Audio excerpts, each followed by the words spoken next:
वक्फ संशोधन बिल को लेकर आज सीवान के युवाओं के द्वारा विरोध मार्च निकाला गया, जिसमें माले विधायक अमरजीत कुशवाहा भी शामिल हुए। नमस्कार, मैं हूं फैयाज अली और आप देख रहे हैं टॉक एनालिसिस। यही के उन्होंने जो है शहादत दिया तब जाके मुल्क आज़ाद हुआ। आप इस तरह के व्यवहार क्यों कर रहे हैं? आप उनको जलील क्यों कर रहे हैं? उनके जो है धार्मिक स्थल को क्यों छीनना चाहते हैं? उनके प्रॉपर्टी को क्यों बर्बाद करना चाहते हैं? क्यों कब्जा करना चाहते हैं? एक चीज़ जो है खत्म होना चाहिए और संविधान के दायरे में आर्टिकल 19 में जो हमको जो राइट है उसके आधार पर हम जो विरोध करेंगे और विरोध प्रदर्शन का रूप जो है चेंज होता रहेगा। आज हम जो है पूरे बात की है, जरूरत हुआ तो जेल भरो आंदोलन होगा, जरूरत हुआ तो चक्का जाम होगा, हर संभव कोशिश करेंगे, हर संभव विरोध प्रदर्शन करेंगे संविधान के दायरे। जयप्रकाश जी क्या कहेंगे? जिस तरीके से सनाउल्लाह जी कहने की जरूरत पड़ेगी तो चक्का भी जाम करेंगे, क्या आप लोग भी इनका समर्थन करेंगे? बिल्कुल, हम लोगों ने पहले ही आपने जब NRC का मूवमेंट आया तो देखा गया कि पूरे देश में किस तरह से विरोध प्रदर्शन और हम लोगों ने लगातार सीवान में और पूरे बिहार में, पूरे देश में हमारी पार्टी ने मजबूती से खड़ा होकर के उस लड़ाई में थी। हम लोग भी सीवान में 3 महीने तक, जब तक आंदोलन शुरू हुआ और जिस दिन खत्म हुआ उस दिन हम लोग रहे। तो हम लोग इनके साथ हैं, मजबूती से साथ है कि जब जरूरत होगा, क्योंकि हमारी पार्टी का स्टैंड बिल्कुल क्लियर है। हमारे सांसद रजराम सिंह ने लोकसभा में ही कहा इस बिल को जला देंगे क्योंकि वो मुस्लिमों के खिलाफ है। और आप जितनी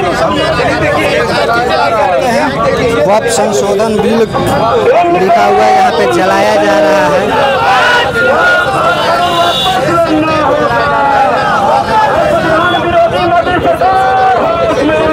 जिस तरीके से आप ये धीरे धीरे राजनीतिक रूप ले रहा है, कितना असर पड़ेगा आप लोगों के इस विरोध का? जिस तरीके से किसानों के खिलाफ काले कानून लाए गए हैं, ठीक उसी तरीके से संविधान के मूल भावना को तार तार करते हुए, धार्मिक आज़ादी पर हमला करते हुए वक्फ संशोधन बिल ला करके पास कर लिया गया है। ये निश्चित तौर पे आने वाले दिनों में इसका जवाब यहाँ देश की जनता देगी। लेकिन मैं कहना चाहता हूँ, आज इसको लाने के पीछे जो उद्देश्य है, क्योंकि जनता का कोई डिमांड नहीं था, ये लाया इसलिए गया कि देश के राजनीति को टू पोलर पॉलिटिक्स में तब्दील कर दिया जाए, ध्रुवीकृत कर दिया जाए, हिंदुओं को ध्रुवीकृत करके और वोट ले लिया जाए। बिहार में चुनाव होना है, इसको केंद्र करके सारी कोशिश की गई और साथ ही साथ वक्फ की संपत्ति को हड़प करके, ये जो मुस्लिम समाज का जो वक्फ है उसकी संपत्ति को हड़प करके अडानी अंबानी को खुश करने की योजना ली गई है। और सबसे बड़ी बात तो यह है कि विधानसभा के 2 सत्र बिहार में जो पिछले दिनों चले, नवंबर का सत्र और उसके बाद जो है ये बजट सत्र, दोनों ही सत्र में हम लोगों ने मांग किया था कि नीतीश जी बिहार से एक प्रस्ताव पास करके दिल्ली को भेजें कि वक्फ संशोधन बिल को नहीं लाया जाए पार्लियामेंट में। लेकिन नीतीश जी चुप्पी साधे हुए थे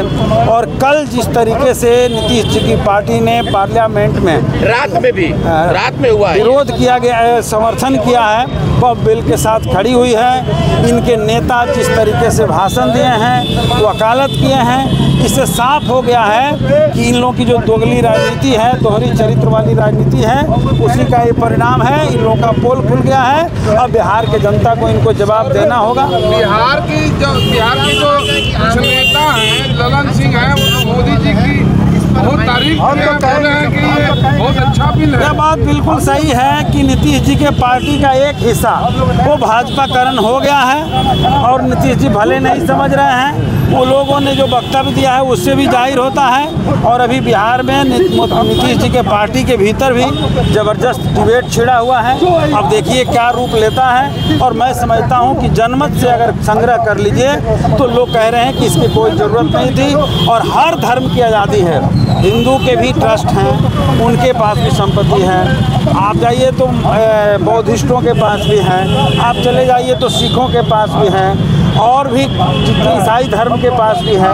सब लोग ट्रस्ट बना करके अपनी संपत्ति को उसमें दान करते हैं और उस संपत्ति से सामाजिक कार्य होता है। उसी तरीके से वक्फ आज से नहीं, दिल्ली सल्तनत के ज़माने से चला आ रहा है। बहुत ज़्यादा संपत्ति लोगों ने इसमें अपना दान दिया है और उस सामाजिक कार्यों में, मदरसों में, मस्जिदों में, दरगाहों में खर्च होता है। आपकी जानकारी के लिए भी शायद जिस तरीके से ललन सिंह ने कहा कि ये कोई धार्मिक संस्था नहीं है, हालांकि इसमें कहा जाता है मुसलमानों की जो मान्यता है कि नबी करीम सल्लल्लाहु अलैहि वसल्लम के ज़माने से ये चलता आ रहा है, इस तरह के सिलसिले चले आ रहे हैं, तो क्या ये धर्म के आधार पर देखा जाए तो क्या इसकी पवित्रता नहीं बनी रह रही है और इसके ऊपर हस्तक्षेप नहीं किया जा रहा है क्या? बिल्कुल हस्तक्षेप है, और मैं कह रहा हूँ कि ट्रस्ट भी हो या इस तरह के कोई बोर्ड हो जिनके पास लोग संपत्ति दान करते हैं, वो संपत्ति किसी व्यक्ति का और किसी सरकार का नहीं होता, वो संपत्ति उस संस्था का होता है और वो संस्था उस संपत्ति को सामाजिक कार्यों में इस्तेमाल करता है और होते रहा है।